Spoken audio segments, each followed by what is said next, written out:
What did he see in him? And he told me that he sees leadership in the young player and he has the capacity to do it. This is sort of a test to him to see if he can step up.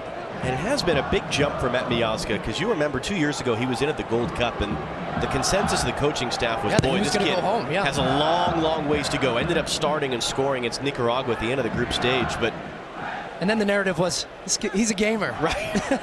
Started his season on loan at Nantes in France. That didn't work out. Finished the season really well on loan with Reading in the championship, as Robinson just cut off there and sandwiched by Damian Lowe and Alvis Powell. And Miazga given the armband tonight in just his 13th appearance. After a little chip over the top there, Peter Lee Vassell of LAFC, runaway league leaders in MLS, trying to roll that in there for the run of Brown just beyond him.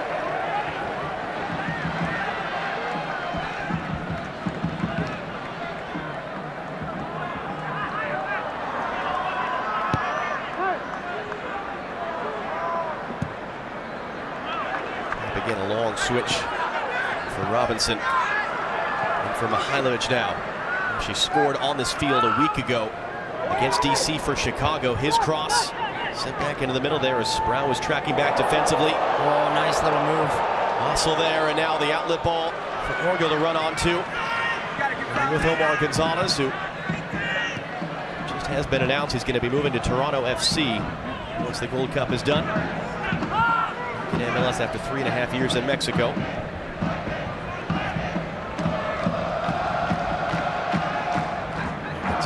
One of two players, along with Paul Arriola, who started that Gold Cup final against Jamaica 2 years ago and are in the lineup tonight.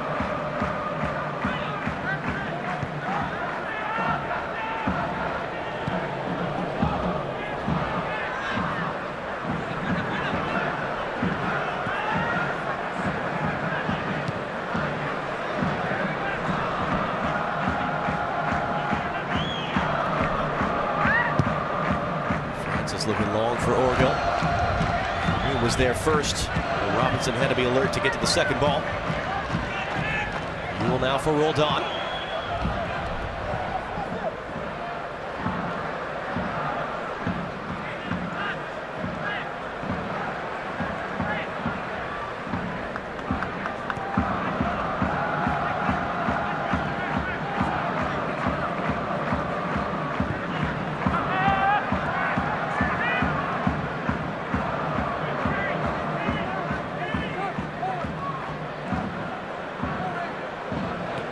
Had to work quick there off a tough touch from Trapp and ends up giving it away. Just a little bit sloppy in possession there as that one. The tempo is slowing down.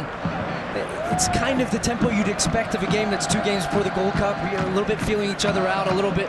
Nobody wants to get hurt, but still there's part of this formation and positioning and spacing that you're still trying to figure out. But can the U.S. still try to maintain an intensity, a sharpness in their passing, trying to play between the lines? It's been a pretty good start for them, though. Mihailovic knocked off the ball there. And tried to catch Stefan out from a long ways. Oh, it was on. There was Vassell there. Well, I love the idea. Mihailovic just is too casual in possession. A little bit what we were talking about. He loses the ball, and Vassell just has the awareness to look up. I mean, Zach Steffen's well beyond the 18-yard box. That's on target. That's in the back of the net. The 21-year-old has played just 5 times for LAFC. One of the players kind of work his way through to get minutes with them. Debut for Jamaica last March, and Steffen giving that away to Brown. Now an opportunity for Foster. It'll come back to Hector. Not trying to get in front of him. Back in for Brown. Hector couldn't control it. Boy, that is 2 bullets dodged by the United States in pretty quick succession. Kevin Lambert, number 16, Peter Lee Vassell, number 20, Ken Robinson trying to accelerate away from Alvis Powell. Number 6, commits the foul. And at number 18, Brian Brown.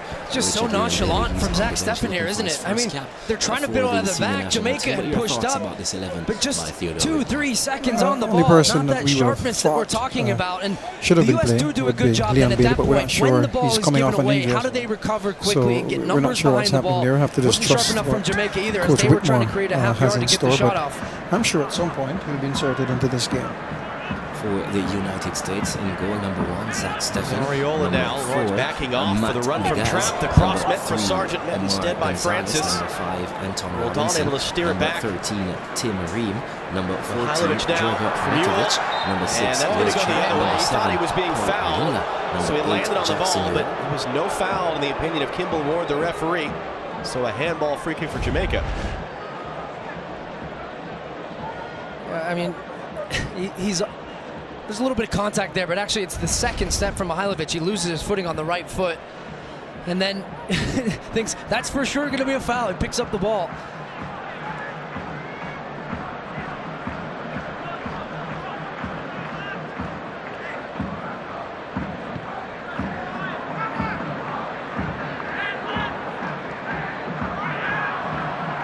Also let it poked away by Trapp. Mihailovic now as Robinson running wide. Howell there to meet him and he'll shut him down.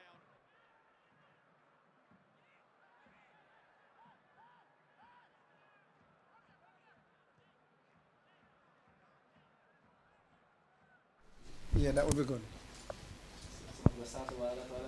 Yep.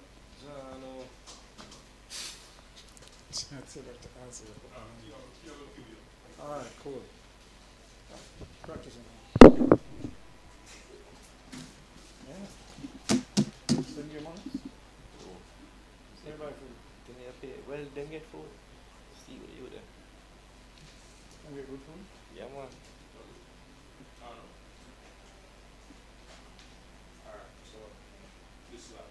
All right. So tell us when the audio is up. I'll tell you what I get now. You went? They're on there. One play. Where you go? Can't find the goal. Yeah, but Cavalry is probably the toughest team. More than likely. Under 15 still. 15s. You beat Cavalry 15? Really? Tell you boy, I play 15. Tell you what, 14. You must start, though. Yeah. Start over. Audio. So good evening and welcome to our coverage of the friendly international between Jamaica and the United States. We're in the capital of the United States, Washington DC, as Jamaica looks to fine-tune themselves for the upcoming Gold Cup. I'm Neil Oxford. I'll carry you through this matchup. Along with me is Richard Henry. Richard, so far we've seen just around 20 minutes on the clock between these two CONCACAF teams. You're actually 16 minutes. So your thoughts on the first 16 minutes? Despite the fact that the US has had more possession than the Jamaica team, I think the Jamaica team holding their own, playing well, keeping defensive shape, being able to win the ball and come forward when necessary. Had an opportunity, but poor touch from Michael Hector first time. Lost the ball on top of the 18-yard box. Nonetheless, Jamaica team playing courageous and fearless for now. Let's see how the game pans out. As Jamaica looks to make an attack down the left-hand side, ball goes into touch. It's a throw-in for the Reggae Boys. In goal for the Reggae Boys, number 1, the captain, Andre Blake. Number 3, Michael Hector. Number 17, Damian Lowe. Number 14, Sean Francis. Number 5, Alvis Powell. Number 21, Kevon Lambert. Number 16, Peter Lee Vassell. Number 20, Kemar Lawrence. Number 8, Malik Foster. Number 6, Dervo Orgill. Number 18, Brian Brown. Richard Leon Bailey, he's on the bench. But Peter Lee Vassell gets his first start for the senior national team. One would expect that. Peter Lee Vassell doing fairly well for a rookie player in the MLS, and certainly is going to be one of the players that we're looking to really develop, and hope that he comes into his own. Leon Bailey maybe still suffering some ill effect from that injury that he picked up at Leverkusen, but I'm sure at some point he'll be into this game. For the Americans, in goal, number 1, Zach Steffen. Number 4 is Matt Mizag. Number 3, Omar Gonzalez. Number 5, Antoine Robinson. Number 13 is Tim Ream. Number 14, Jerver Markovic. Number 6, Will Trapp. Number 7, Paul Ariola. Number 8, Jackson Yuel. Number 19, Joshua Sargent. And number 10, Christian Roldan, my apologies. So we're into minute number 19. Jamaica with possession just at the halfway line. That seems to be Orgill. Orgill plays it to Lambert, who goes back to Andre Blake. Andre Blake playing in the MLS, not the best of seasons that we would have known Andre Blake for, Richard. Yeah, but I think his team is still leading in their conference. Couple of goals going in. So they had a 3-2 victory earlier this week before he came and got prepared for this Jamaica game. But certainly would still be our number one keeper. Has had a faux pas or two, but nonetheless, I don't think we have any goalkeepers who have his ability as well as experience right now. On the bench is the man that has been recalled to the national team, number 13, Dwayne Miller. He's a veteran goalkeeper, you might say it. Yeah, certainly, but given the form, experience, MLS Goalkeeper of the Year, we're going to have Andre Blake around for some time. Might be daunting to some of the other goalkeepers who have interest in keeping for Jamaica, but nonetheless, the challenge will be good. Other goalkeeper on the bench is the captain of the University of the West Indies in the local Premier League, Amal Knight. It's a corner for the United States. Looks to be a outswinger.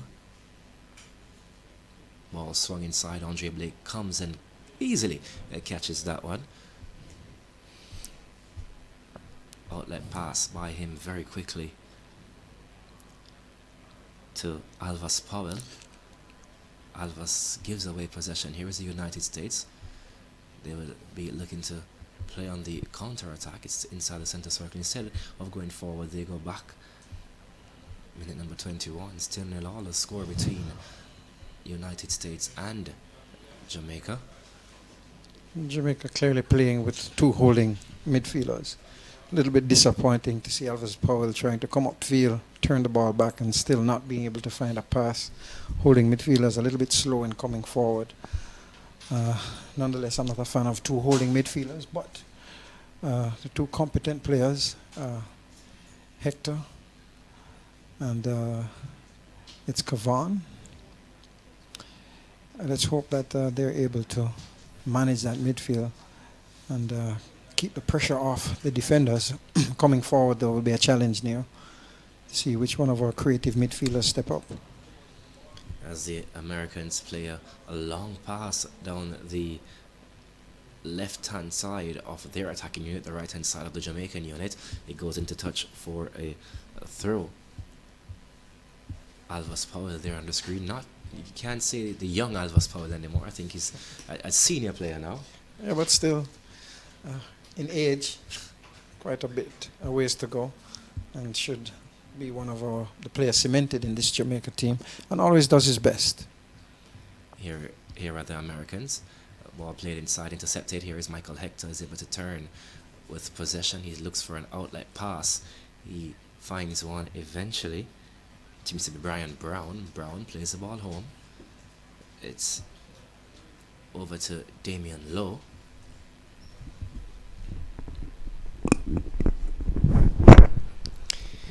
Lowe plays the ball back inside. It comes back out to Lowe on the right hand side. Controls with the right boot.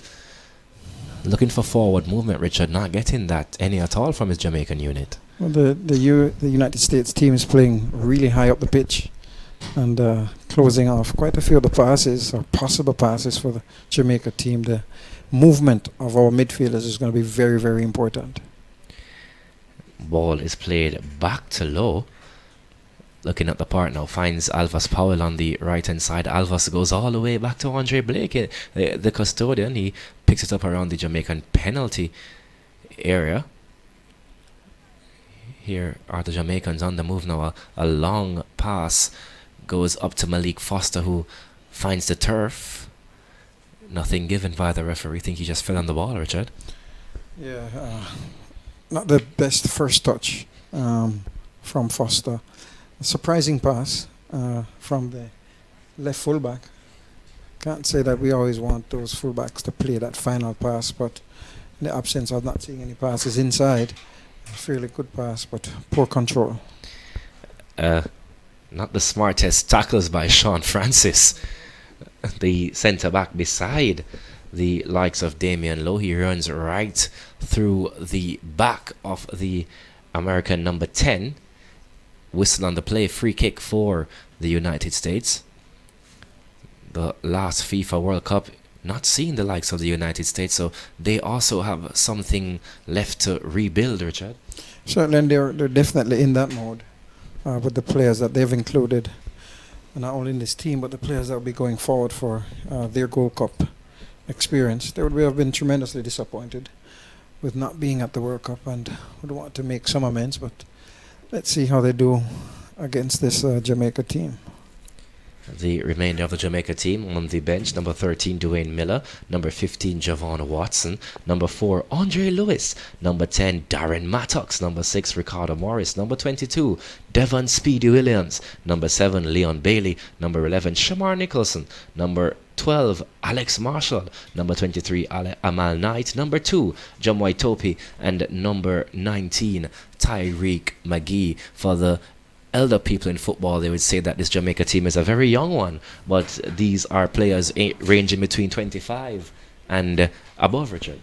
Yeah, certainly, and of course going forward we're thinking about heading to the World Cup qualifiers as well, so you'd want to have players who are going to be there for, you know, the longevity of it all. Interesting to see Sean Francis playing in the centre back position. He's normally playing in the left full back position. Let's see if he acquits himself well this evening against the forwards for the United States. It's going to be pretty difficult, but I'm assuming Coach Whitmore has a new role for him in that centre back position. Miscued tackle there by Derva Orgel. Free kick for the USA. Here they are with possession, just around the halfway line. The United States dressed in full red with blue stockings, while Jamaica there in their familiar gold top with the black shorts. Here is USA on the left-hand side. Looks to play a pass through the middle. Alvas Powell goes to ground. He's able to get a boot to it. Damian Lowe, whistle on the play. Free kick for Jamaica. Good recovery from Alvas Powell. Thought he went to ground a little bit too early, but he's a fairly strong player and able to hold off the United States attacking player. And of course, Damon Lowe, he has a lot of experience playing in that position. Quick on the draw to come across and provide some assistance. Damien Lowe, the son of Onandi Lowe. Always strange when your father was a forward and you come out to be a defender. Ball played up. Orgil goes for the jump. The ball is into touch. It's a throw-in for the USA. He beckons to the referee. No sympathy given by the man in the middle. USA with possession. Minute number 27, still 0-0. Here are the Americans. A lovely pass played up from the midfield, looking for the centre forward. Andre Blake comes to the edge of his area, is able to grab onto that one. Excellent to see the commitment of the Jamaica team. I was just about to say to keep possession and play it out of the back, but then the ball is played long upfield, and what is the Jamaicans' possession becomes a 50-50 ball. The United States back in possession. Here they are, the United States, playing the familiar 4-4-2 formation. Not many teams use that familiar 4-4-2 anymore. It's gotten a bit more complicated than that, and here they are. Ball intercepted by Sean Francis. It's then booted onto an American player, I think. Yes, it is a throw for Jamaica. And I think that, so far, defensively, the Jamaican team seems to be pretty well organized. Only concern is coming forward with the ball. I think all the creative work and responsibilities have been given to the attacking midfielder. And he's a fairly young player. It's a huge job to really give to him, but let's see if he relishes the role. He's been playing at LAFC, Peter Lee Vassell, and let's see how he manages some of these more experienced United States midfielders this evening. I was just about to ask you have you seen the quality of Peter Lee just yet in the opening 25 minutes of the game? We haven't, because earlier in the game there was a drive forward where we lost the ball on top of the 18-yard box. But I think coming and transitioning out of defense into attack right now is a problem for us. We're playing with Jamaica playing with two holding midfielders. And I think Peter Leavasser his movement has to be very good to be able to shake his marker and be able to come and fetch the ball. But coming forward right now, the transition isn't what I think Jamaica would want it to be. It's not fluent. A whistle on the play there, tackled by Kevon Lambert. The referee comes across immediately. It's a free kick for the USA, and if you remember anything about the American team, they like to play off set plays, so they'll find this one lovely in a lovely area for them. Richard, looking back at the replay, do you think it was necessary? Actually, I don't think it was a foul. In the United States, they call these restarts, and teams actually train this way for restarts, and restarts in different areas of the field, and they'll have different technical players doing different things. But let's see if Jamaica gets the marking correct. I'm sure that this will be a definite set piece that the United States would have trained for. Two-man wall erected by Andre Blake. He has just around 5 red shirts in front of him. The ball swung inside. Blake stays to the line. It's chested down by Alvas Powell. Comes now to, I think that is given a. It's back to Hector. Hector back to Blake. Blake plays a pass inside to Lambert. Lambert comes outside to Brown. Here goes Brown. He dribbles inside. Then plays it back to his centre back, Sean Francis. To Low. Great composure, by this Jamaican team, playing out of the 18-yard box, not clearing the ball, trusting each other with possession and looking for the right pass. Right idea. If you possess the ball, the other team can't score. Here's Jamaica with possession still. For the past minute, I think Jamaica has had possession of the football. And then here comes a long pass by Michael Hector. Looking for Alvas Powell off the back of Powell into touch. It's a throw-in for the Americans. A lovely spectator turnout here in DC. As you can see, Theodore Tapper Whitmore at the edge of his coaching area. The Americans with possession. It's now their time to pass it around as they look to move forward. A tackle there by Kevon Lambert. Yet again, a free kick for the USA, same culprit. And that is actually Lambert's style of play. Sort of the enforcer in that midfield area. It works most of the time. But there are occasions when he'll overplay the ball and commit those fouls. But he's that type of defensive midfielder who relishes chasing and tackling. Jamaica with possession inside their defensive third yet again. Strangely, Richard, they're possessing a lot of the football inside the defensive third. And as the transition from defense to midfield to attack has not seemed to has not started to click as yet. No, and that's what I spoke to earlier, that the connection between the two holding midfielders and the attacking midfielder, I think, is where we're not getting it quite right to be able to make that transition. Minute number 26. 0-all the scoreline still between these two teams, Jamaica and the United States. Tackle there by Francis, but just couldn't reach there in time. Here now is the United States of America. They play a lot through their number 10, Christian Roldan. Here he is again with possession. He plays the ball outside. Still the USA with possession just around the halfway line now. This could be dangerous for the Jamaicans as the American team looks to be very comfortable on the football in attacking areas of the park. Ball played outside now to Robinson. Robinson plays the ball inside, headed away by the Jamaican team. It comes down again to the Americans, Richard. Jamaica's just getting a little bit complacent defensively.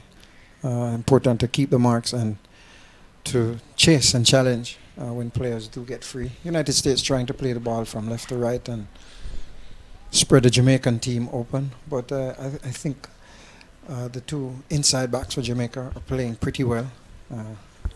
That's Lowe and Francis, and so it's a little bit difficult for United States right now to break this Jamaica team down, which augurs well for Jamaica. Long throw taken by Alvas Powell. It comes back to Michael Hector. Hector, he then plays a pass to, that's now Kemar Taxi Lawrence on the left hand side. Here is Lawrence, plays the ball inside, looking for the lurking Brian Brown. It's cleared by the Americans to Hector, who plays it back to Sean Francis. Here's Francis to Damian Lowe. Kevon Lambert. Pass intercepted, and the American team can now counter-attack. Here they are, tackled by Francis. No whistle on the play this time by the referee. It's Michael Hector. Still play continues. Here is Peter Lee Vassell. Vassell goes outside to, it's Orgill. Vassell getting more touches of the football now. Yeah, but disappointingly, it's more touches, but he's playing back. We want him to play a little bit more forward and in attack. Jamaica near playing a little bit slow. I was just about to ask you if it's me, or it seems like both teams are just walking out there. Well, I think the United States, when they're attacking, plays a little bit quicker. I question the creativity and ability of the United States attacking crew, but Jamaica in going forward and transitioning out of defense, I think just playing a little bit slow. The possession game, I think, seems a little bit at this point in time more important than going forward, and that needs to change if Jamaica is going to score. 32 minutes on the clock. Not that much to talk about as it regards to goal mouth activity. Here is the Jamaicans yet again. Ball swung inside. It's easily collected by Stephen in goal of the United States. Used to watching United States and see the man they call Tim Howard between the sticks. That era has passed though. No more Landon Donovan. Here are the Americans down the left-hand channel to Robinson. Here is Robinson. He has Alvas Powell to beat. He's tackled by Powell, intercepted by Malik Foster. Ball played over to Brian Brown. Brown has two defenders to beat. He plays it back to Peter Lee Vassell. Not the best of passes from Peter Lee Vassell as he gives away possession to the United States in minute number 33. Ball goes into touchdown throw-in for Jamaica. It's an interesting way to put it, Neil. Best of passes. It was an awful pass, and as the number 9 playing right behind the attacking players, he has to possess the ball and pass the ball better than he's doing right now. Relatively open in terms of being able to make that pass, and did not make a good pass of it. And again, that's Jamaica coming forward and attack being stunted. Ball played over here. Now it's there for Orgill. Has one to beat. He tries to get by him. He's into the 18-yard area. Still Orgill. He has Brian Brown on top. Finds a pass to Brown, who swings the left boot into it. Blocked by the American defender. It's Alvas Powell all the way in front of the 18-yard area. Is Alvas Powell, the right back. Ball played inside by Kemar Lawrence. Powell goes up, but instead of getting the ball down, he gets it over the crossbar. The first bit of attacking intent in about 20 minutes from the Reggae Boys. And that's albeit from two of our defenders, two Jamaican defenders, but you could see Powell, after making the pass to Lawrence, took right off into the 18-yard box, and had that ball just been a little lower, set up nicely for him, but unable to finish. But beautiful combination play from Jamaica. Ball played inside now by the Americans. Intercepted though. Player goes to ground. A whistle on the play. Free kick for Jamaica. Jamaica and the United States, not the only CONCACAF teams in action today as friendlies per se. Honduras, they are currently taking on Paraguay. Mexico, they will kick off with Venezuela a little later, while Trinidad and Tobago, they played to a 0-0 scoreline earlier today with Japan. A good result for Trinidad against Japan. Seeing that Trinidad has not been doing very well lately, definitely Japan would be a team ranked ahead of Trinidad, so it would be a good result for Trinidad and Tobago. But I must say I'm pleased with the way that the Jamaican defenders are playing. They seem comfortable and competent against this attacking unit from the United States, albeit seeing Francis for the first time playing in that centre-back position, but is covering really well and seems to know exactly where to be in terms of coverage for his fullbacks, and that looks well for Jamaica going forward. Here is Damian Lowe. He comes out to the right hand side, boots the ball up the park, looking for Malik Foster. Foster is able to control it, finds Alvas Powell. They close on Alvas very quickly, Richard. And I'm part of that because there was a nice pass inside for Powell to make to Foster. First time, and he didn't make that pass. And when you control the ball, you'll allow the players, the opposing team, to get closer to you and close you down. Those quick, snappy, creative passes will get Jamaica out of some positions and into a better position to attack. Jamaica has to play a little bit quicker. Here is the Americans with possession, just inside the midfield area of the park, looking for a through pass for Robinson on the left hand side, intercepted by Alvas Powell. Here now is that's Michael Hector to Damian Lowe. Alvas Powell, Richard, playing very, very, very good to his caliber that we expect. In that right fullback position always, and what he does for Jamaica is provide a nice offensive threat as well. He likes to go forward, and he does have that ability.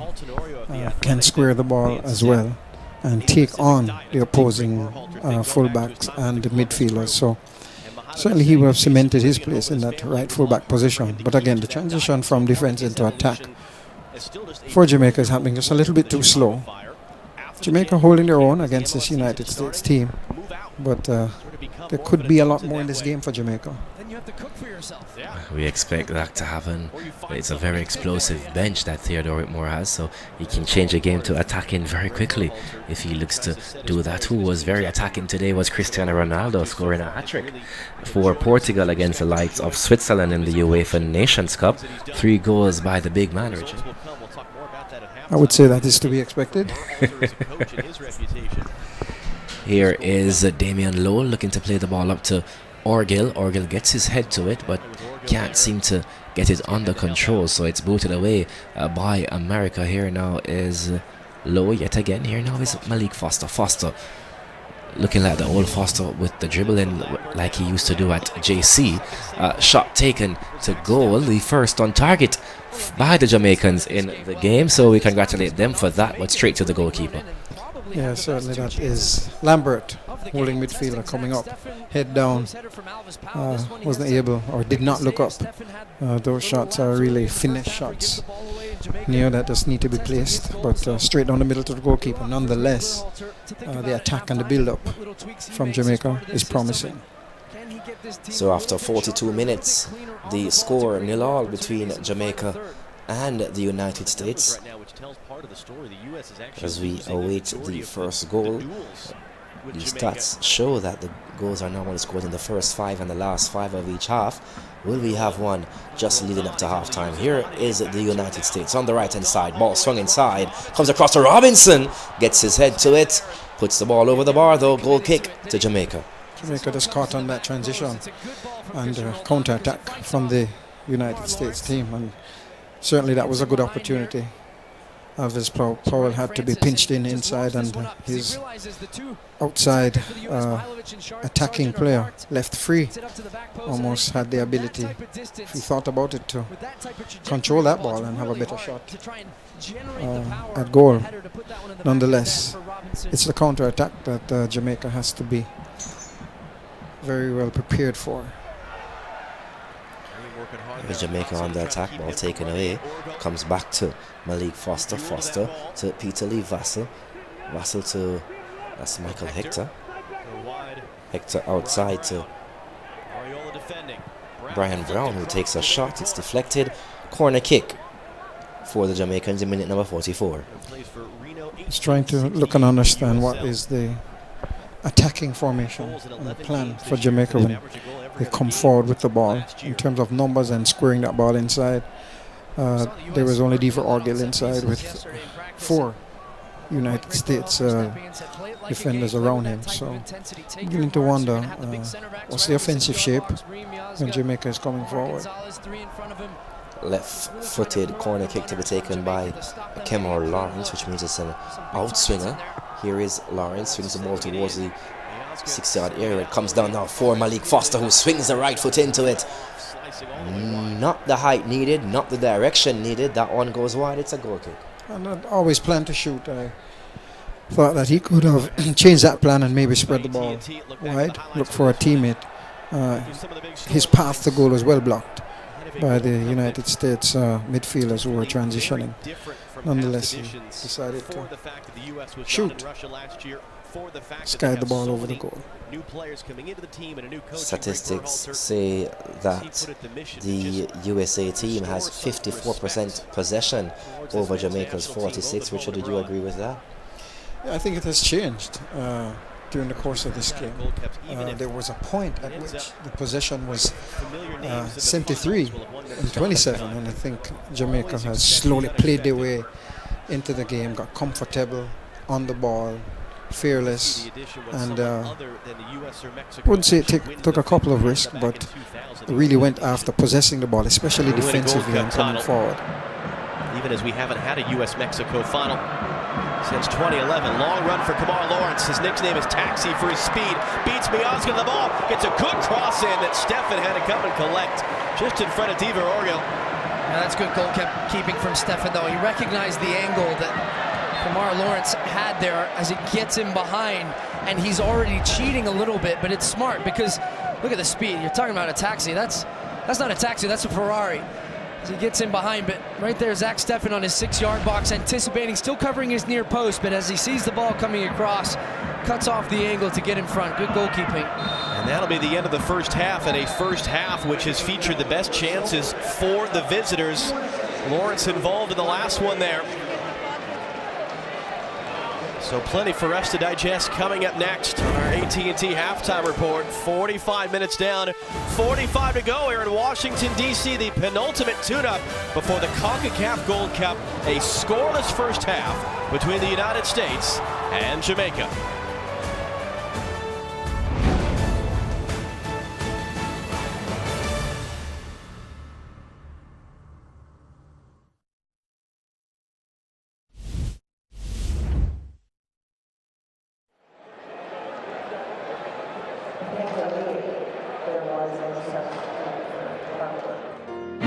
Hon, I forgot to renew the car insurance.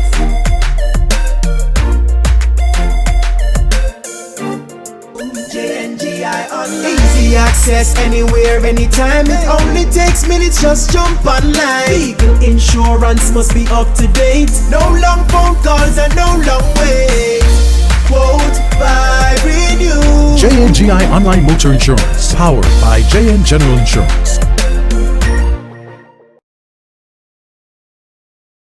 One already. Up my yard. One already. Where go so much box? Some Ready TV box. So how it go? Get your Ready TV box today for only $6,500, including GCT. Get over 100 HD channels. They have a thing called the RG Pack. We get JNN, RETV, TVJ Sports Network. Starting as low as $50. $50. Get your box now for $6,500. One already. Now serving Kingston, St. Catharines, St. Mary, St. Anne, St. Elizabeth, Clarendon, Manchester, and parts of Westmoreland, Trelawney and St. Thomas.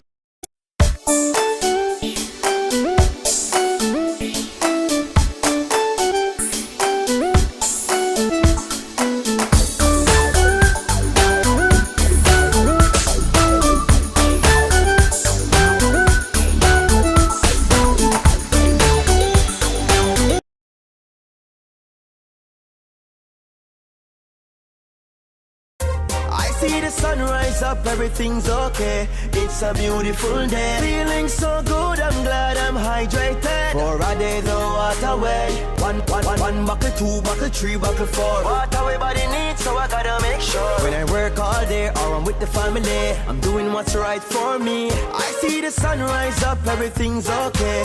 It's a beautiful day. Feeling so good, I'm glad I'm hydrated. For a day, the water way.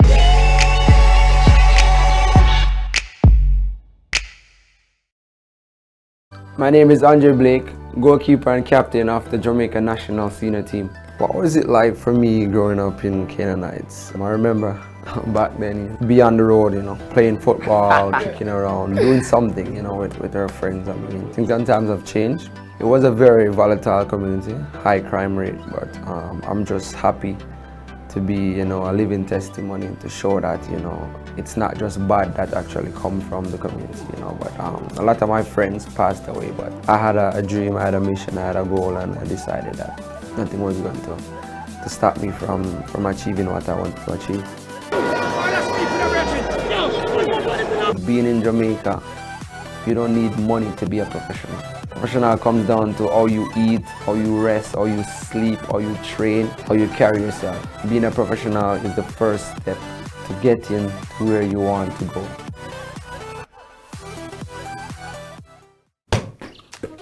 My name is Darren Mattox and I'm a number 10 striker for the men's national team, also known as the Reggae Boys. I was born in Kingston, but I grew up in Portmore, Jamaica.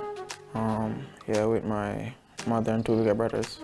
It was tough, it was challenging, but by the grace of God, my mother did the best she could growing us, I think she did a wonderful job growing three wonderful young one, especially me.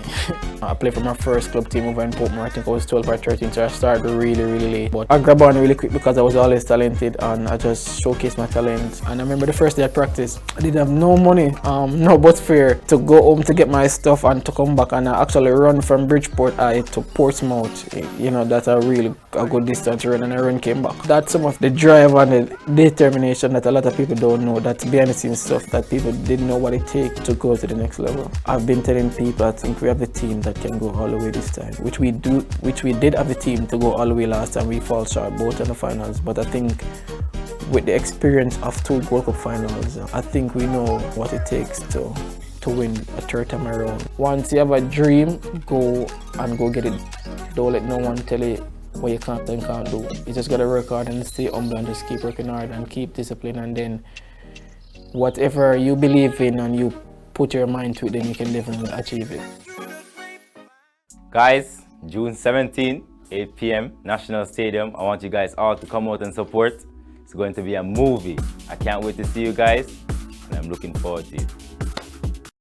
Devin Shaw, otherwise known as Alba, central midfield. I grew up in Rima, we call it somewhere in Trenchtown, I think I started playing football since I was about 9, 10.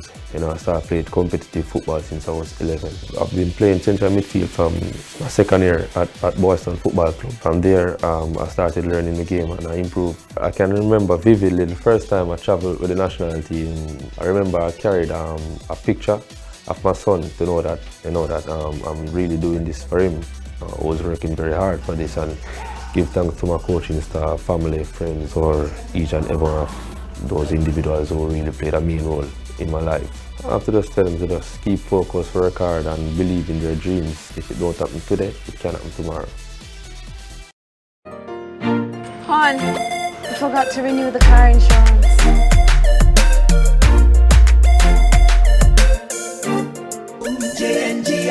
Easy access anywhere, anytime. It only takes minutes, just jump online. Legal insurance must be up to date. No long phone calls and no long wait.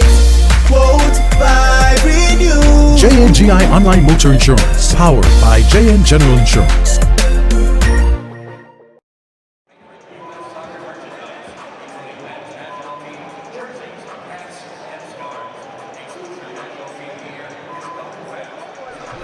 So theoretically, I'll just tee you up, and you just go the whole way, just like we would normally do, even though you're doing your three, but you just do it yourself. I'll just do three quick ones. I mean, what do you think in timing here? Go! Get credit and call your mother. Go! Watch all the shows if I love. Go! Turn on the lights now your house, buy shoes and clothes, step bus and go room. Go! Top up anything where you need, whether flow, digital or ready TV. Go! Buy prepaid credit from Carib Shopper, JPS or JUTC. Go! Over 1,000 locations. Go! All major gas stations. Go! Top up anything, anytime, anywhere. When you're on the road, just go with Go Top Up! Look out for Go Top Up signs at major gas stations, supermarkets, and pharmacies. Hon, I forgot to renew the car insurance. My name is Andre Blake, goalkeeper and captain of the Jamaica National Senior team. What was it like for me growing up in Canaanites? I remember back then, be on the road, playing football, kicking around, doing something, with our friends. I mean, things sometimes have changed. It was a very volatile community, high crime rate, but I'm just happy to be, a living testimony to show that, it's not just bad that actually come from the community, but a lot of my friends passed away, but I had a dream, I had a mission, I had a goal, and I decided that nothing was going to stop me from achieving what I wanted to achieve. Being in Jamaica, you don't need money to be a professional. Professional comes down to how you eat, how you rest, how you sleep, how you train, how you carry yourself. Being a professional is the first step to getting to where you want to go.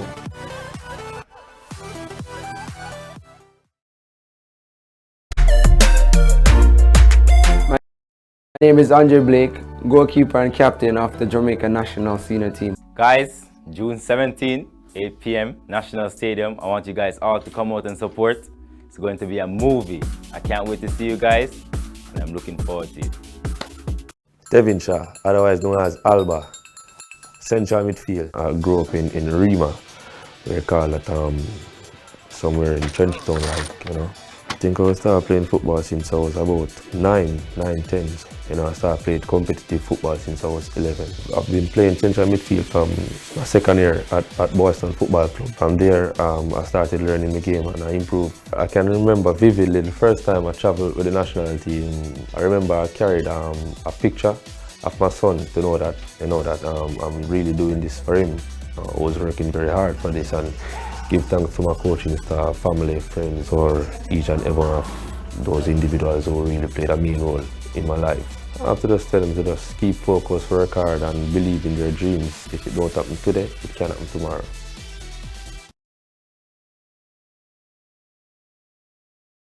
Berhalter, and for all the fans and for the players to believe that he is the right man, that he was the right choice from Ernie Stewart and U.S. Soccer. He needs to win this Gold Cup, and he needs to win it in style. I think he can do it.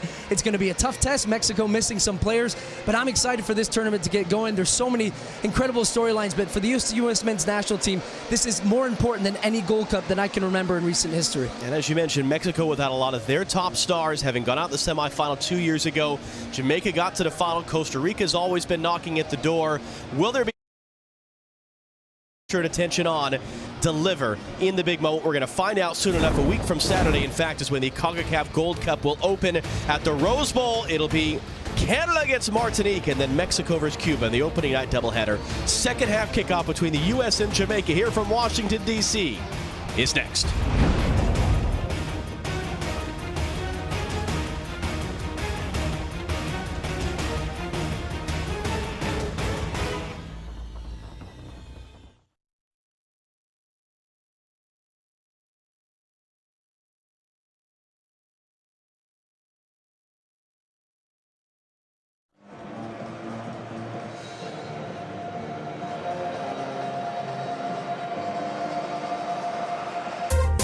see the sun rise up, everything's okay. It's a beautiful day. Feeling so good, I'm glad I'm hydrated. For a day, the water way. One buckle, two buckle, three buckle, four. What everybody needs, so I gotta make sure. When I work all day or I'm with the family, I'm doing what's right for me. I see the sun rise up, everything's okay.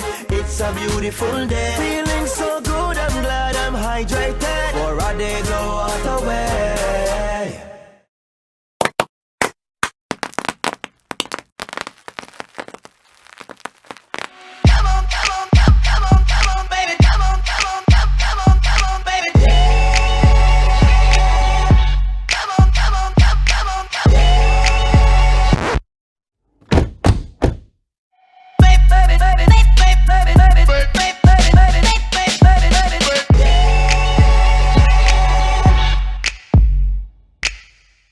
Rally round the West Indies. Get your Ready TV box today to watch the ICC Cricket World Cup 2019 in HD. Follow the Cricket World Cup all the way to the final on July 14. Pay only $150 for a one-day package that has ESPN and over 20 other channels. $6,500 including tax to own your Ready TV box now. No monthly bills, no contracts, no internet needed. Pick it up, hook it up, top it up, and rally round the West Indies. A movie. I can't wait to see you guys, and I'm looking forward to it.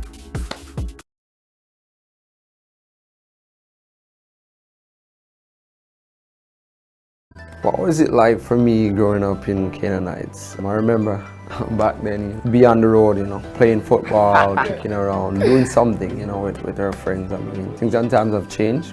It was a very volatile community, high crime rate, but I'm just happy to be, you know, a living testimony to show that, you know, it's not just bad that actually comes from the community, you know, but a lot of my friends passed away, but I had a dream, I had a mission, I had a goal, and I decided that nothing was going to stop me from achieving what I wanted to achieve. Being in Jamaica, you don't need money to be a professional. Professional comes down to how you eat, how you rest, how you sleep, how you train, how you carry yourself. Being a professional is the first step to getting to where you want to go.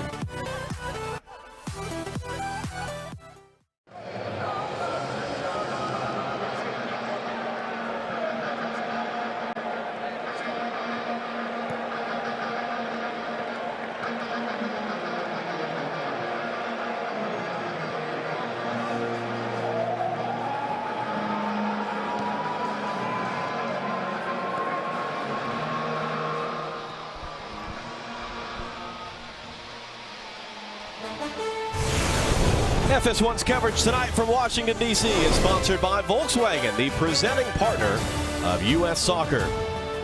And except for the second half here, no score between the United States and Jamaica as we get closer and closer to the 2019 CONCACAF Gold Cup. No changes for either side. There are a couple players, including Jonathan Amon and Joe Zhao, who Greg Berhalter told us yesterday he'd love to try to get on the field. For Jamaica, a few more of their regular faces available off the bench, including Darren Maddox. What do you want to see in the second half outside of the obvious a win? What are you looking for? Just looking for a better quality, a better rhythm from the United States.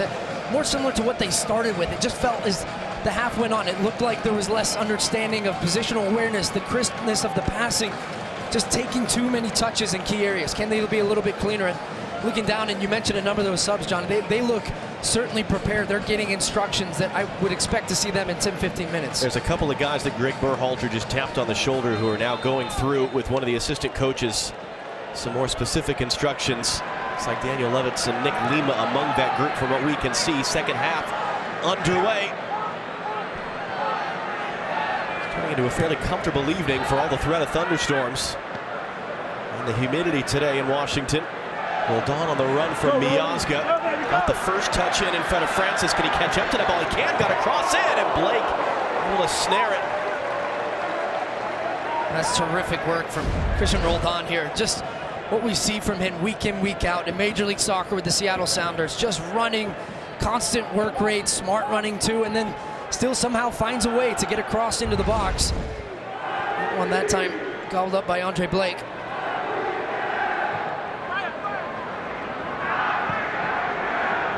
Lawrence steering it off the chest for Foster. Trying to find the run of Orgel there. In with Omar Gonzalez.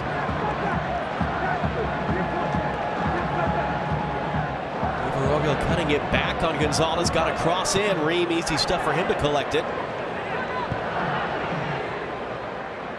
Mihailovic poked away from behind. Powell now able to keep it on Mihailovic, working on Robinson. And wins a corner for Jamaica, their second of this game.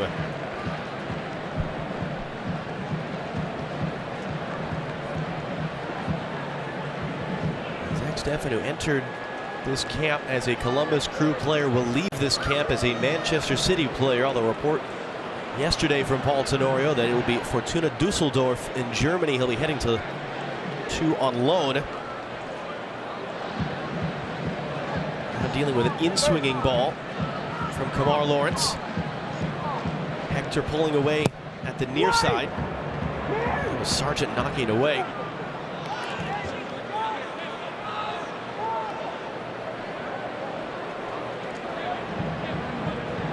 As Powell now come across to take the long throw.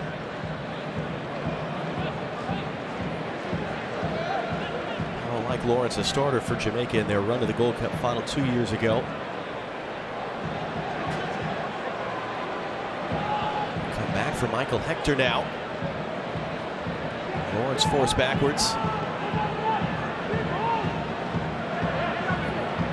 Ariola able to get to that ball in front of Brown.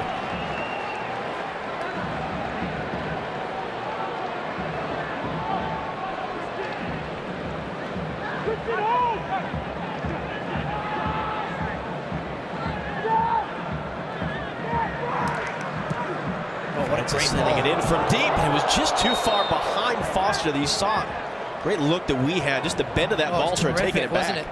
And I'm even watching, it was Tim Ream who actually, this one gets in behind, and he's thinking, well, he's in a good position there actually, but as this ball is hit in with the speed, look at the trajectory on this thing. I mean, that is so hard to defend as a defender, and even to attack as an attacker, as you saw there from Malik Foster. It just gets behind him a little bit. But no pressure on the ball there. The U.S. very passive, sitting off the ball, not squeezing out, not getting pressure, and allow that service into the box. Foster, who's on the books with Alajuelense in Costa Rica, but plays on loan with Rio Grande Valley in USL. I mentioned one of the 8 U.S.-based players in this Jamaican lineup tonight. MLS and USL combined. Ariola, that was behind trap.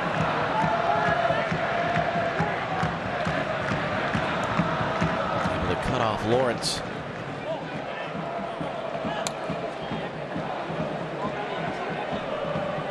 There's a way I could just try to sum up what we've seen over 49 minutes. It hasn't been great. And I would say the number one thing that has been missing has been execution, because at times when the spacing has been good, passing lanes have been there, that last pass, that shot, that cross hasn't been good enough for the United States. It's a handball on Josh Sargent. As he was in the tussle there with Sean Francis, it bounced up off his elbow. That allowed him to control it. It was the assistant referee on our near side that flagged it. Yeah, it does hit his arm. And you try not to get too caught up in these types of performances, don't you? Because it is putting it in perspective. 2 games before the Gold Cup.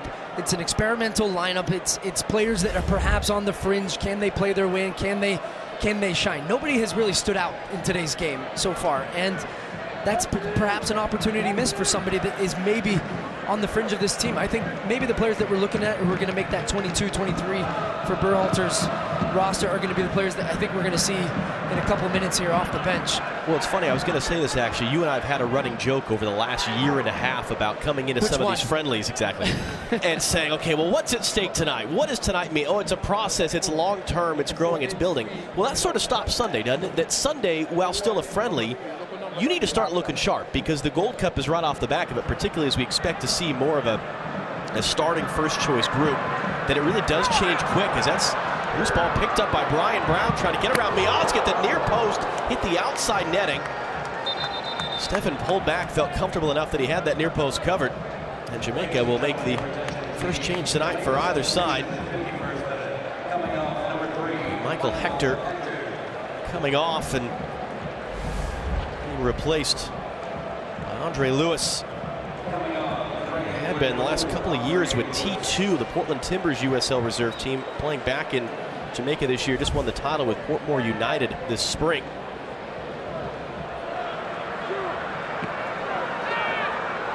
That was something Zach Steffen talked to us about yesterday, his excitement to finally have some competitive matches with the U.S. Well, I think just going back to actually what you were getting into earlier about what's at stake, and I said to Greg Berhalter when we sat down with him yesterday, I just said, are you ready to finally have some games that mean more, that are competitive nature? You have the chance to win a trophy, to win the Gold Cup with this team. And he said, we've been waiting for this for a year, waiting for this opportunity to get these players together, to get everybody on the field, to start winning games, picking up momentum towards something at the end, and hopefully they have that trophy moment July 7th. Sitting above Greg Berhalter just to our right is Ernie Stewart, the general manager of the men's national team. And he's a guy with a poker face anyway, but it's been as much him as Greg Berhalter, this process of rebuilding things, retooling things. It's going to get its first real test quickly.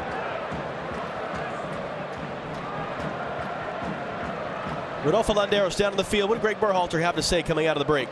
Yeah, well, Greg Berhalter had a talk with the team at halftime, and the main focus was getting better at the final third. They need to capitalize that opportunities, and they're looking for that precisely as of now. So that's been one of the open questions. Who's going to score goals for this team? Josie Altidore. We know how good he can be. He's been a bit banged up this spring. Jossie Zardes is in great form, but he's not playing tonight. His trap is sandwiched off the ball, gives it away. Lambert's attempt saved by Steffen. Got his body in front of it. Third save for him. Reset cross sent away by Miazga. Jamaica have had all of the best chances to score tonight. That was another one. And how many of them have come when the United States have been poor in possession? They had one in the first half when it was Mihailovic who get caught. This time it was Will Trapp, takes too many touches in a key area, and Jamaica are on a counterattack. Transitional moment. But Zach Steffen once again showing his quality and coming up with a big save, because that strike was hit well. It might have been low to his left, but he gets down quickly. Really strong save again from Steffen. Mihailovic trying to find Robinson on the run. It's going to be too far. And here it is. This is Will Trapp, takes too many touches. He gets caught. Good pressure from Lambert, who then just takes it himself. Hits that one low and hard with the right foot.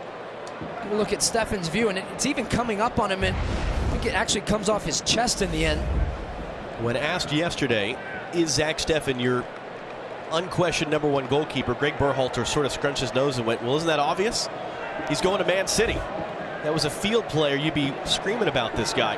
But certainly Zach Steffen has been handed the keys at the back for the U.S.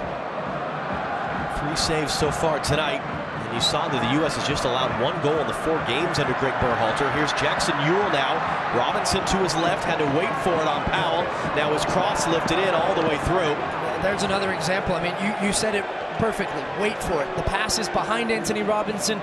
He has to slow down his run. He has to try and take the first touch to get it out of his feet. Then he's scrambling, and it's a lofted ball up and out.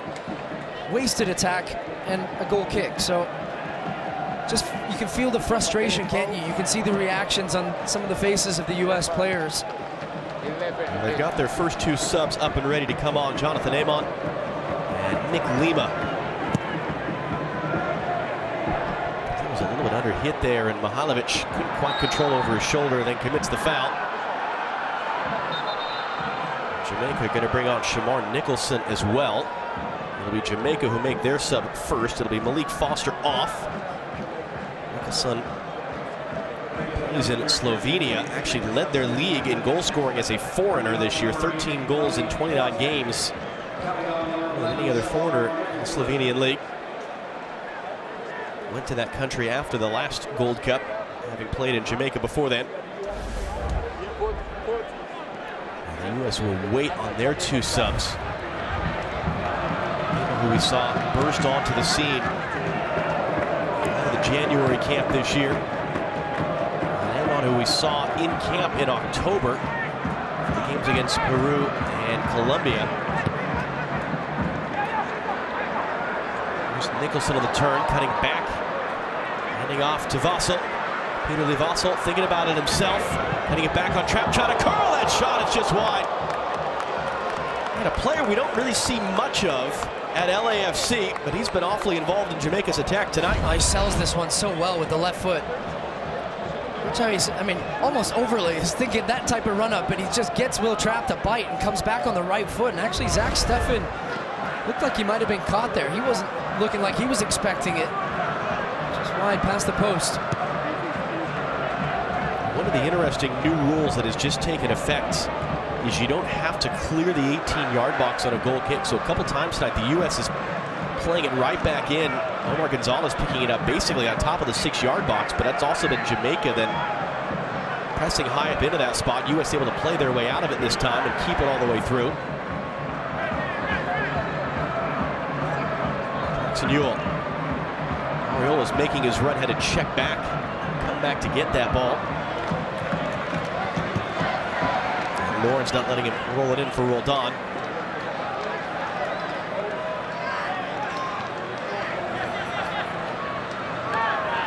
Trap in, couldn't reset for Ariola.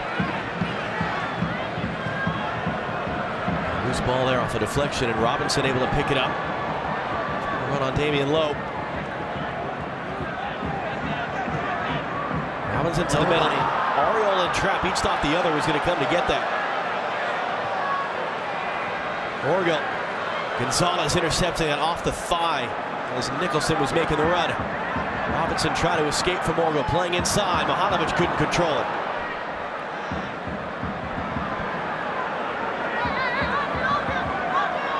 Greg Berhalter wanted to work on defensive transition. He's getting plenty of that in the second half, isn't he?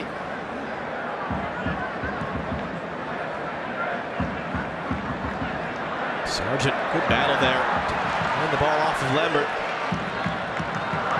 Can't find Roldan with the pass, and then a collision as Roldan finishes the play on Lewis. And a foul and a free kick. It looks like the U.S. will now make the subs.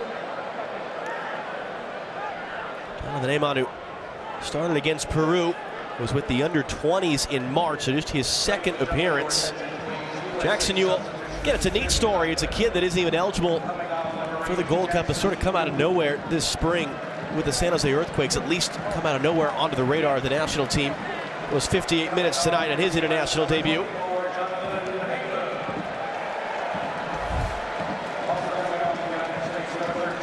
It'll be Tim Ream, replaced by Nick Lima. And you wonder here, how about they're going to set everyone up, because we're used to seeing Lima as a right back. He's actually been playing on the left last couple months with San Jose, but he's going to set up on the right here. Well, I think this is going to be a switch in formation. I think it's going to be what we've seen throughout Berhalter's reign here. 4-1, 4-1. Nick Lima will go to that right back position. Expect him to tuck inside next to Will Trapp. Pushing Ariola now to more of a traditional right winger. And Amon, oh, he gets away with one there. Amon's going to go out to that left wing. Another giveaway. Lambert rolling it ahead to Nicholson. Heading it back on Trapp. Nicholson letting fly. What a goal! Shamar Nicholson, his first career international goal. One that he is going to remember his entire life. And it's given Jamaica the lead against the United States. Well, for the United States, having just made 2 substitutions, you could see the formation, the positioning. It's a giveaway in the middle initially from Roldan. Defensive transition, here you go. But it was going to take something special to beat Zach Steffen tonight. Will Trapp can't get pressure on the ball once again, and he picks out that far corner. Watch as Nicholson just gets Trapp off balance, creates a half yard, and then an absolute beauty. There's Zach Steffen's view. Pick that out. What a strike. 1-0. Well, he debuted against the U.S. that friendly in Chattanooga, Tennessee in February of 2017. Didn't see the field of the Gold Cup. In fact, his last appearance for Jamaica before tonight was August of 2017, and Steffen got the slightest fingertip to it. 3 saves prior to that one. But you could feel it coming. For as many chances as Jamaica were creating, for as much as the U.S. was struggling at times just to possess and get out of their half. Let's see how they respond. Mihailovic. Robinson now for him on his first touch since coming on. The Charleston, South Carolina native poked away as he was trying to drive inside at Powell.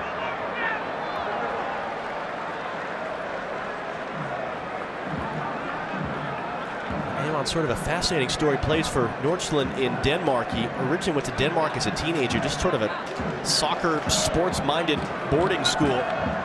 Nordsjælland were interested, but they couldn't sign him until he was 18, so they sort of had them in their program, but was trying to keep him off the radar so no one else would become interested and try to poach him. And he's in his second season now as a professional. At one point in the middle of the season was playing with the reserves, was on the bench, and ended up finishing the season as a starter, and a player that Greg Berhalter said is very raw, but they're really intrigued by his skill set and how it can adjust to the international level. So they wanted to get him on the field some tonight.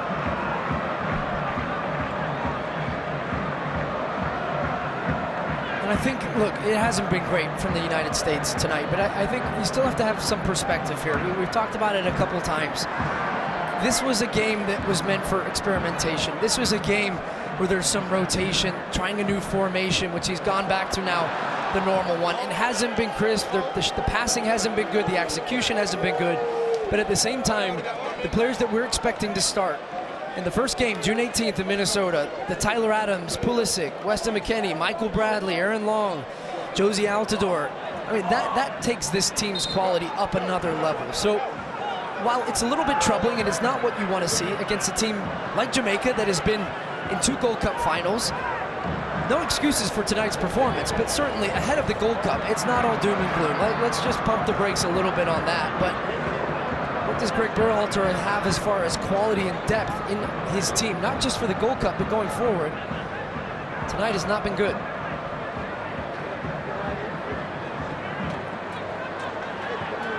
Two more subs in the way for Jamaica. As Mihailovic now picks it up. They'll go pressuring him. Tough challenge there to knock it away. You can see the confidence the Jamaican players have right now after that goal.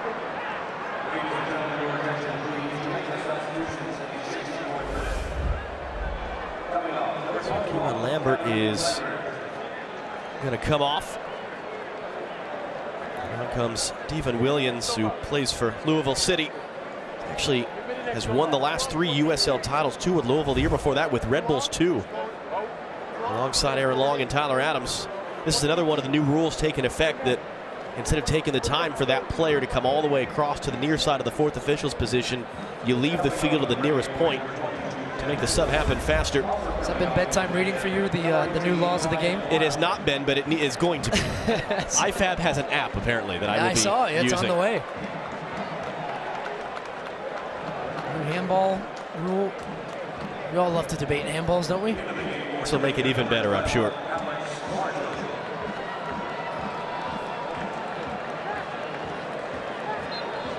And Alex Marshall, who plays down in Jamaica, is on as well.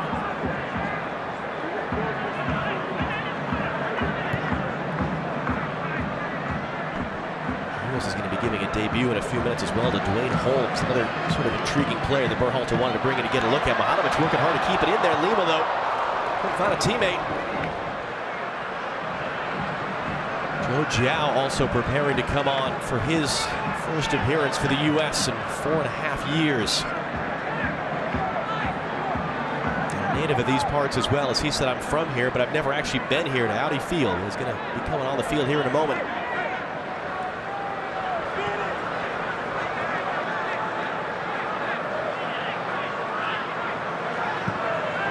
Clipping it ahead, Sargent trying to make that run. It's going to come all the way through to Blake.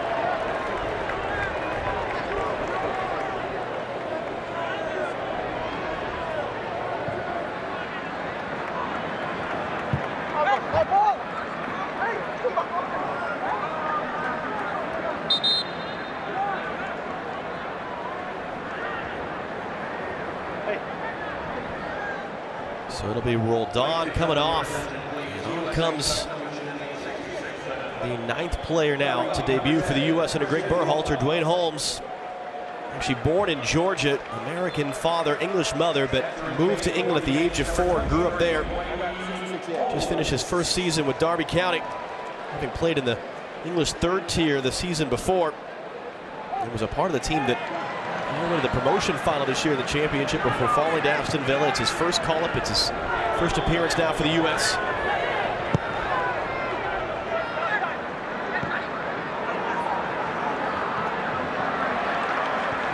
on there to ride Powell off the ball.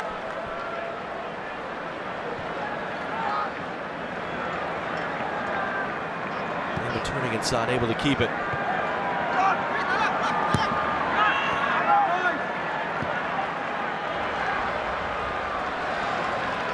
Ariola comes to get it from Miazga. And he rolls the pass out in visible frustration from Paul Ariola. As Cameron Carter-Vickers joins Joe Jiao in the wings, ready to come on.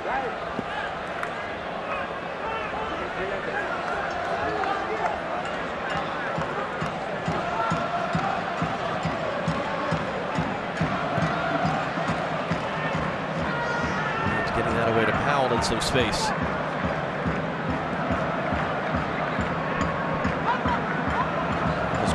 Nicholson wanted the early cross, instead it's back inside to Vassell. Kamar Lawrence.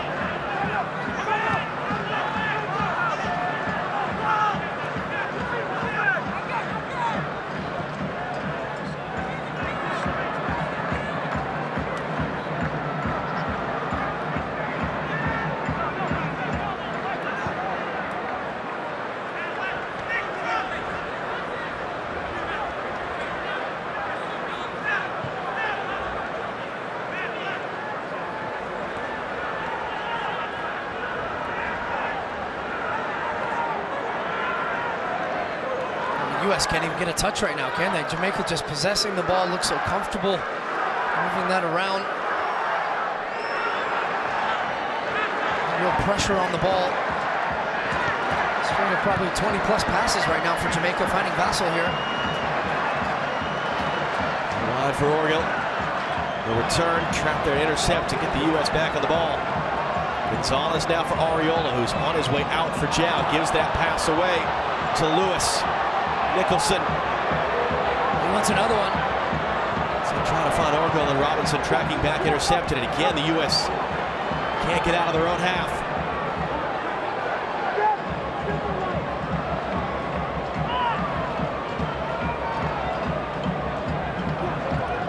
Listen, say what you want. It's a B team. It's the backups. It's testing things out. This is not what you want to see for the U.S. going into a Gold Cup. Absolutely not. And you saw Orgill celebrating after a tackle that he had. And for Jamaica, we caught up with Kamar Lawrence and Andre Blake before this, and he said, "Well, this isn't a revenge match for us, certainly, because this is still the friendly before the Gold Cup. Losing in that final, they want to be in that conversation, don't they? With Mexico, Costa Rica, United States, CONCACAF powerhouses. They believe that they can get there. We haven't even seen perhaps their new star player, Leon Bailey, yet tonight." So for them, this is a confidence builder. This is a result that they can look to going into the Gold Cup, saying, guys, look what we're building as part of this group. Look how we're continuing to climb the ranks. Great work for Good work by Holmes to find Nick Lima. Got the crowd back into it. Handing off for Ariola. His cut back through traffic. The shot that was going wide from Mihailovic. Amon holds it in. Orgill defending him. Holmes couldn't quite control it. Mihailovic picks it up. A little bit of contact there with Powell. Kimball Ward telling him to get back up. Got the crowd back into it though. Gonzalez holds it in for Holmes. Lima calling for it to his right, instead Amon to his left. Tough tackle there by Orgill. Boy, is he feeling it right now. Out for a U.S. corner. Look at the play from Holmes though. That's the English Championship for you right there. Fighting, getting the ball back. It's a good, smart ball from Paul Ariola, and from Mihailovic there. Just can he settle himself a little bit? Just lashes at it. He's off balance. Pulls that one wide, and then Amon was able to win this corner. And Mihailovic to take. Omar Gonzalez gesticulating to him right now, trying to direct some traffic up there with Miazga. Mihailovic, the in-swinging ball. It's going to find Holmes in the back post, cutting it back. And what a touch. Dwayne Holmes. Sargent couldn't turn it on target, though. Look at this. Sometimes you just see players try and hit this one in the half volley. It is another corner, by the way. Back. It is a corner, and he just calmly, perfect first touch, and then the awareness just to slip it back. It's great defending, though. Sargent thinks he's got a goal here. Well, we all thought it was a corner. Everyone was getting set for it to be a corner, and then Kimball Ward deciding otherwise. It'll be a goal kick. Greg Berhalter seems to like Dwayne Holmes, didn't he? There was a little bit of a twinkle in his eye when he was talking about it. This kid's got a little something special.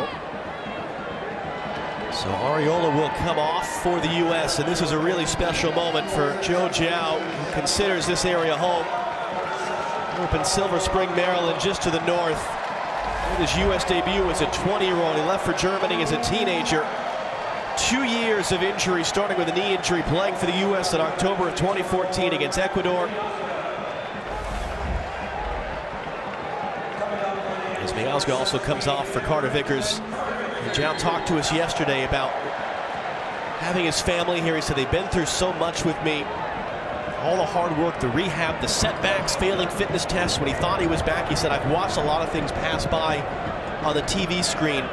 Well, time stood still for me, so I don't take these things for granted.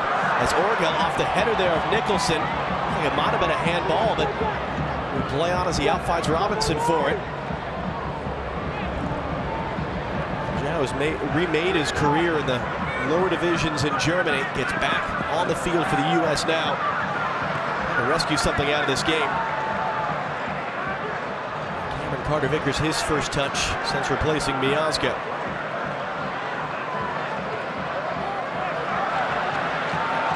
Mihailovic, here's Giao in his hometown.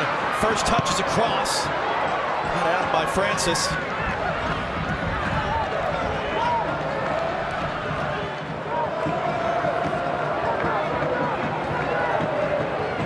Frustration written across the face of Greg Berhalter, watching him down below right now.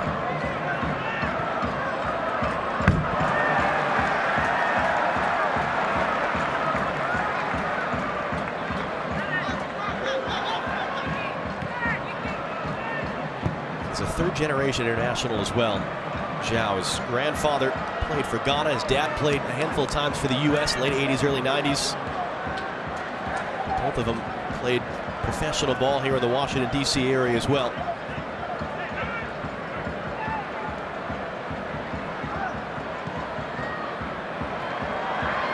Amon now has it wide, running at Alvis Powell. Trying to get around Alvis Powell, who went to ground, and he able to complete the tackle there as Amon thought he was by him.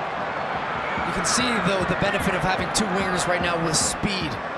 What we've seen more traditionally under Greg Berhalter, players that can test him behind, take defenders one against one. A little bit of excitement getting to the end line, getting crosses in. Can Giao do the same here again now? Running at Kamar Lawrence. He's got a lot of speed himself, able to recover and tackle it out. It'll be a corner.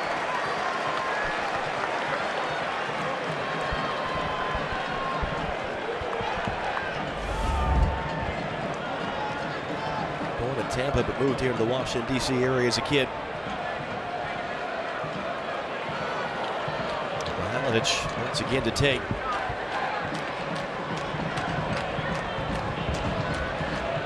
See how much the wind is whipping up on that corner flag.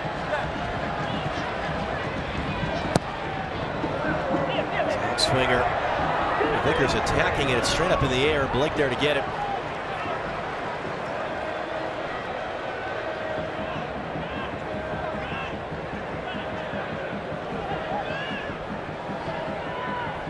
Rodolfo, what more can you add to the Joe Giao story? Yeah, before Christian Pulisic was the prospect for the U.S. in Borussia Dortmund, Joe Giao was that player. That's what caught Jurgen Klinsmann's attention while he was in his tenure in the U.S. Now that he's returned, he spoke with us yesterday, and he told me that he knows that Berhalter is narrowing down the roster. He also mentioned that this is an opportunity, and he thinks he's done pretty well. So he's building up that momentum to get to that final spot for Gold Cup. And listen, frustrating as it's not as bad. You want to get Greg Berhalter's attention, you create or score a goal that ties this thing up. Holmes has certainly changed the momentum of things since he's come on. He gets it wide to Robinson. Yeah, 10 minutes. Dwayne Holmes, I've been impressed by him so far. Just his energy, his clean passing, his endeavor to drive the ball forward for this team. He's clipping it in. That was dealt with by Lowe. Trapp tried to charge up, couldn't win the ball.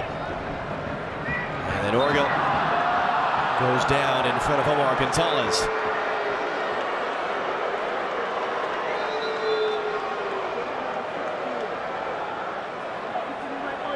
Jamaica's going to make another sub here. It's sort of like Jackson Ewell for the U.S. Tyreek McGee, 19-year-old who plays for Harborview in Jamaica, isn't on the preliminary roster, so he's actually not eligible to play at the Gold Cup, but good spring for him, and they wanted to bring him in. And Peter Levassel will come off.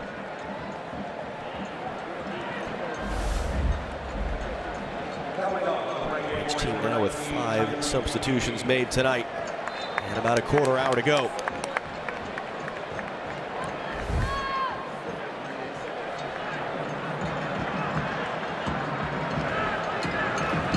Is now getting his jersey on, prepared to be the 6th substitute for the U.S. Now there with a little roll back to Lima. Sargent tried to turn and run. Lost his footing there. Able to win a throw.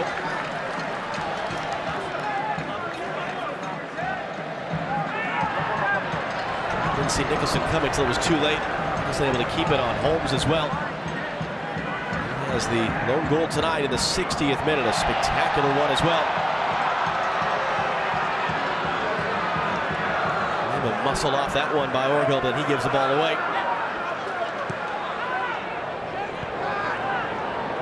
David Orgill, a guy who at one point, having been released by the Vancouver Whitecaps, joined him as a teenager back when they were in USL. He was actually, in 2012, playing in just the Vancouver BC City League, amateur ball.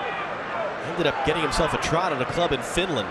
That restarted his pro career, won a title with them, was the league's leading goal scorer, now plays in Turkey. Actually for the same club as one of the players we're going to hope to see soon for the U.S. That's Thomas Boyd, a young player that is a dual international with New Zealand. And the player's not dressed tonight.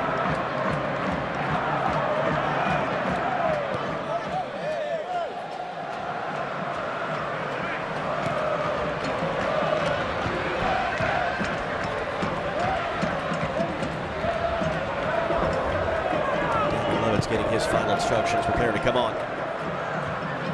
Tonight's coverage sponsored by Volkswagen, the presenting partner of U.S. Soccer. There's McGee just on the field for his international debut. Able to get the return now from Marshall.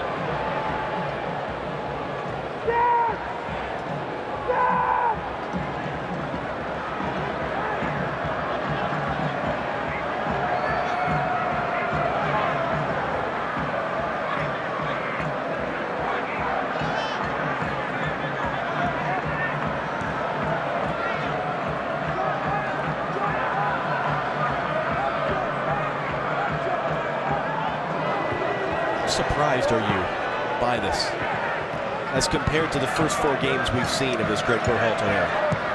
It's been the flattest, I think, that I can remember of all those games. I mean, there was an intensity to the first 2 games, certainly, and then the March games as well, playing against some good competition. But this one from the first minute has really lacked a crispness, a rhythm. I mean, the words I've talked about all half long, but I just think it's been disappointing in a sense. And yes, we expected some of this, but to have played the way they did against this Jamaica team, it's been poor. And Greg Berhalter will look back at this.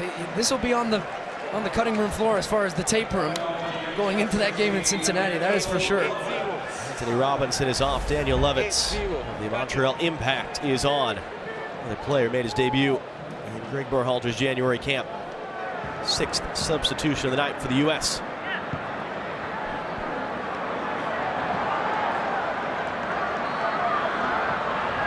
Zhao now trying to run away.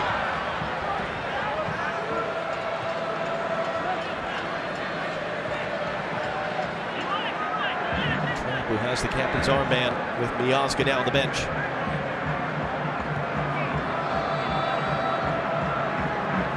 The name on.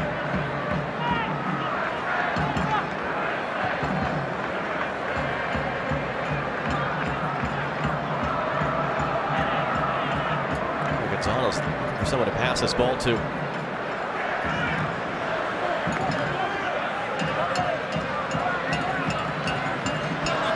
For Lima. They're looking to cross. Sargent chasing it. Blake able to get there in time.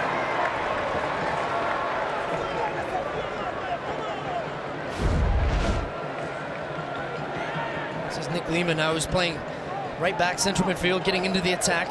Lofts that one up. Good take from Philadelphia Union's Andre Blake. It was Holmes who knocked that ball away. Mihailovic out-dueled, though, by Damian Lowe. Although fighting to win it back, Amon comes to help.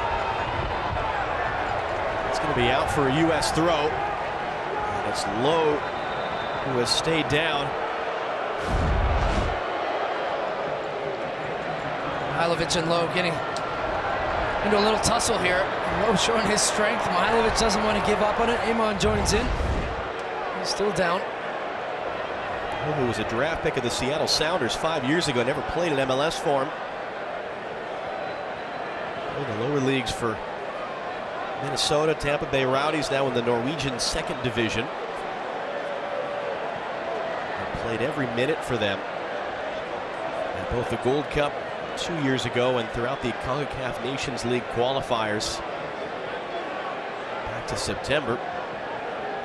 There's a little bit of concern for them with him down. Although apparently didn't feel the stretcher was entirely necessary.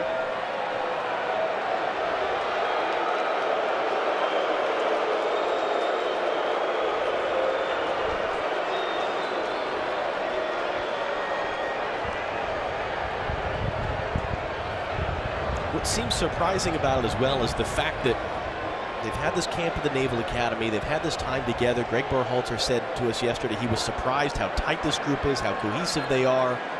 You could feel the confidence and sort of the good vibe yesterday talking with them and seeing them practice. But it would translate in this way into the game. And I think that's ultimately why you do schedule these friendlies ahead of the Gold Cup. This is the game. If you're going to have a game like this, it's now. Because, like you said, better now than against Guyana. Exactly. And, you know, there's been a lot of talk from Greg Berhalter about the mission to change the perception of U.S. men's national team, not just within CONCACAF, but globally.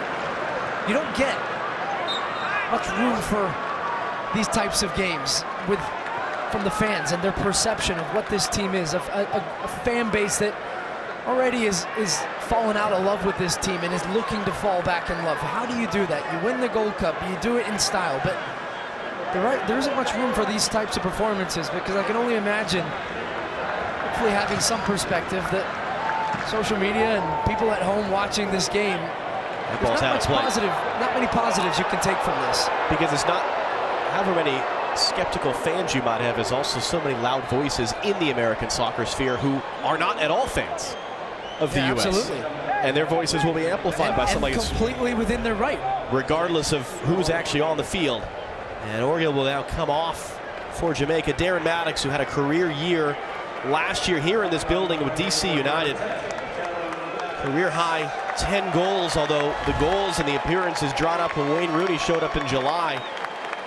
Scored twice this year with FC Cincinnati. And his 17 career goals, most of anyone on this Jamaica roster, heading into the Gold Cup. 6th substitution of the night for Jamaica with 6 minutes to go. John, there's been a lot of excitement around the U20 team, which is in the quarterfinals for the 3rd straight time under Tab Ramos, doing a wonderful job. What will the Olympic team be like? The U23s, the U17s, etc. But this, the U.S. men's national team, forever has and forever will be the benchmark of this program.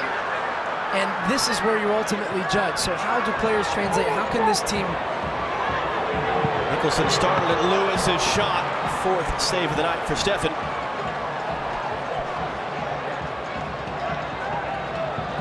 Good ball for Zhao, trying to get in behind Kamar Lawrence. As we remind you, the big test is on Sunday. The United States and Venezuela in Cincinnati Nippert Stadium. We expect to be full. See some pictures today. They've laid down the natural grass on the turf. It's been a lot of fun. We were there for Cincinnati's MLS home opener earlier this year. 2 Eastern on Fox. Stream it live on the Fox Sports app. It comes off the back of England versus Scotland at the Women's World Cup in France. Looking forward to that one, and that will be the full dress rehearsal for the U.S. men ahead of the CONCACAF Gold Cup. And a Venezuela team which features, among other familiar names and faces, the reigning MLS MVP and record goal scorer in this league, Joseph Martinez of Atlanta United. Jamaica just passing their way at will, although a slip at the back there Allowing Amon to get on the ball, and then he's fouled.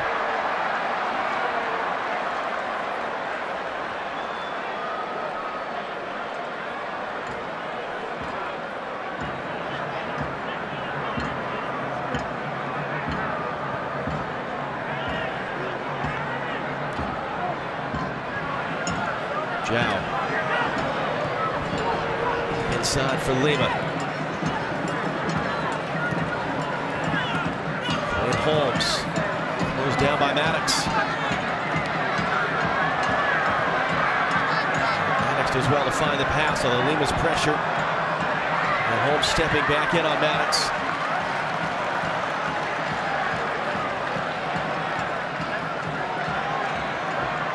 To contextualize this to a certain extent, but if this goes in the books as a loss, it will actually just be the second loss in the last half century by the United States men on home soil against Caribbean opposition. Lost that 2015 semifinal to Jamaica. Before then, you got to go back to 1969 when they lost to Haiti in San Diego in a World Cup qualifier. For the last time the U.S. men were beaten in the United States by a Caribbean nation. This is a pretty rare event. As we said, the players the U.S. has, a Jamaica team that has been to the last two Gold Cup finals. Unless they can pull something out here in the next few minutes. Getting booed now by the fans in the stadium. Holmes crossing in, Sargent trying to bring it down. Great save by Andre Blake. Nothing we haven't seen the last couple of years in the Philadelphia Union, but he used all of his 6'4" frame to keep Sargent and the U.S. out. This would have been something. This hit shot from Holmes here finds its way to Josh Sargent, using his big frame in the box. Does an excellent job playing on the half turn there, getting that shot off. Good save. First of the night in the 88th minute, the ensuing corner knocked away by Nicholson. And Jamaica in clear and time waste mode now. The confidence boost is going to be for them, and even as they said, it's more about the performance and figuring some things out than the result. I mean, they're going to love this result. It's kept in. Mihailovic trying to find Sargent there. Powell came flying through. Right before that shot, John, I mean, the fans in this stadium were booing this performance.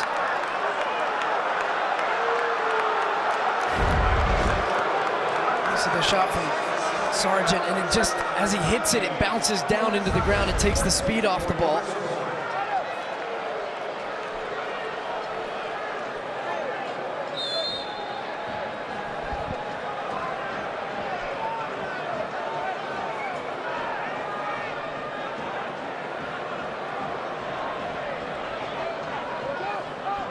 Stephen, 3 saves tonight, beaten on that wonderful long-distance shot by Shamar Nicholson.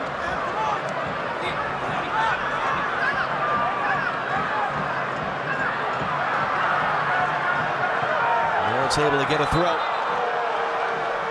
He's going to change his mind, the referee.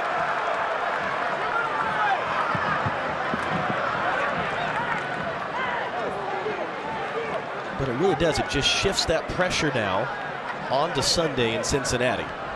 Even if it's going to be a different group of players, the pressure, the expectation.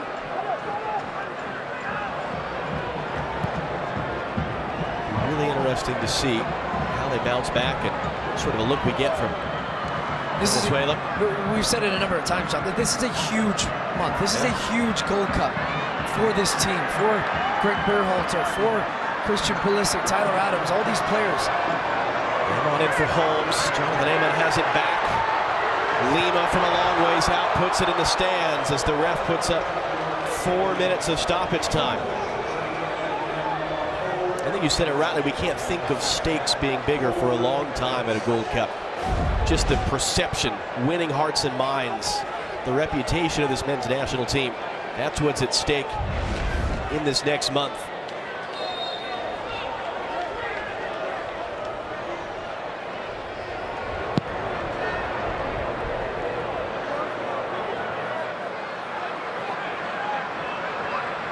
Holmes beaten to that ball. Here's McGee. Options either side. They'll roll it in, and it pinged around off of Gonzalez's midsection there.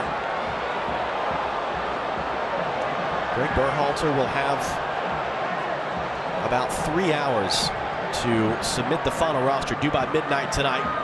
Those final few spots that were up for grabs, it'll be announced in the morning. The team will head to Cincinnati for Sunday's game against Venezuela. Ahead of Tuesday, June 18th, Allianz Field in St. Paul, Minnesota against Guyana. Second of a doubleheader that includes Panama and Trinidad and Tobago. The Gold Cup getting underway. Unable to get that pass away, but not enough on it for Holmes, and Powell took it away. Levitt's trying to ride him off the ball. It's not a foul. 90 seconds gone on the 4-minute stoppage time.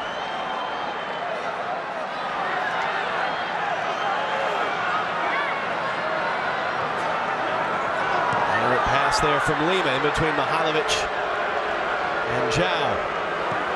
Trap goes sliding in vain.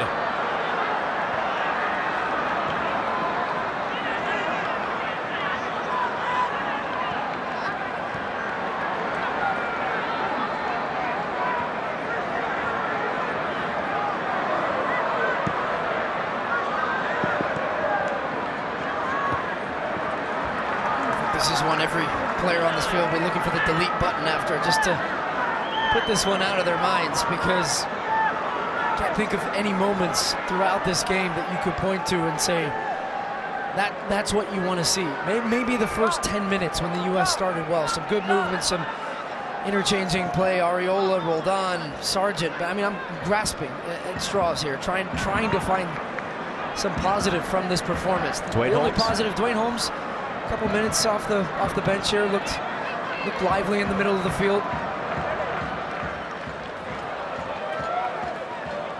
But particularly when you consider that for some of the players on this field, this was them trying to earn their spot at the roster.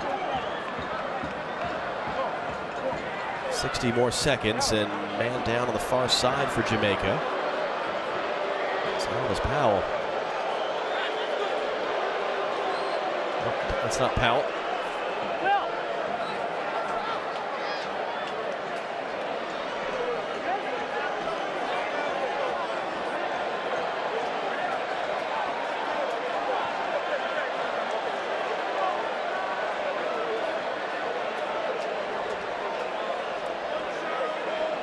It is in fact Tyreek McGee who's down.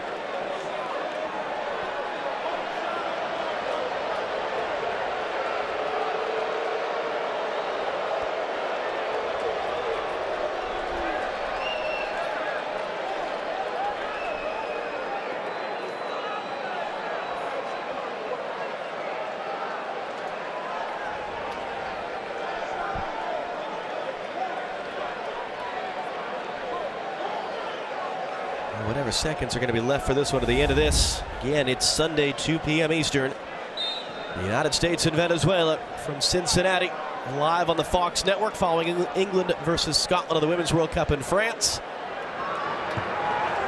The U.S. will be needing a big bounce-back performance result from this. One last chance, perhaps. Mihailovic, great little swim move. Georgi Mihailovic trying to play it across. It's cleared away. Wouldn't that have been something?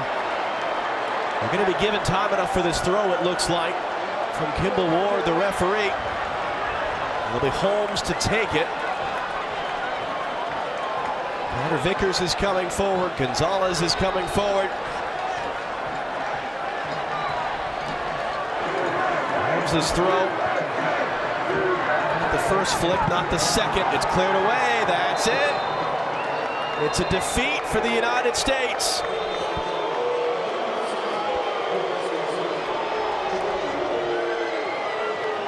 And you hear the reaction from the crowd here at Audi Field. The cheering Jamaicans as well. Shamar Nicholson's long-distance effort in the 60th minute, the difference tonight. Bring on Sunday. And then the Gold Cup. For Jamaica, bring on the Gold Cup. You see their celebrations. It's going to be really interesting to see the reaction to this, how it affects the build-up to Sunday, what we see from the U.S. on Sunday. It's not what these fans were hoping to see. Is this, in the words of Greg Berhalter, is about a mission to change minds and change perspectives and earn back respect for this men's national team. if you're a player in that dressing room, is there a conversation or is it just silence? Oh, it's quiet. It'll be quiet, absolutely. And the messaging is going to come from Greg Berhalter. How does he approach this one? Is it a positive mentality heading into Sunday? That's what it's going to be. This is the first real setback for Greg Berhalter as coach of this national team, so it's a test of him and his staff as well for how they deal with it, how they react to it, how they turn the team around and get them ready for Sunday, 2 Eastern on the Fox Network against Venezuela. A defeat tonight here in Washington, D.C., 1-0 to Jamaica, the final score. For Stu Holden and Rodolfo Landeros, I'm John Strong. Until we talk to you Sunday afternoon in Cincinnati, it is good night from our nation's capital.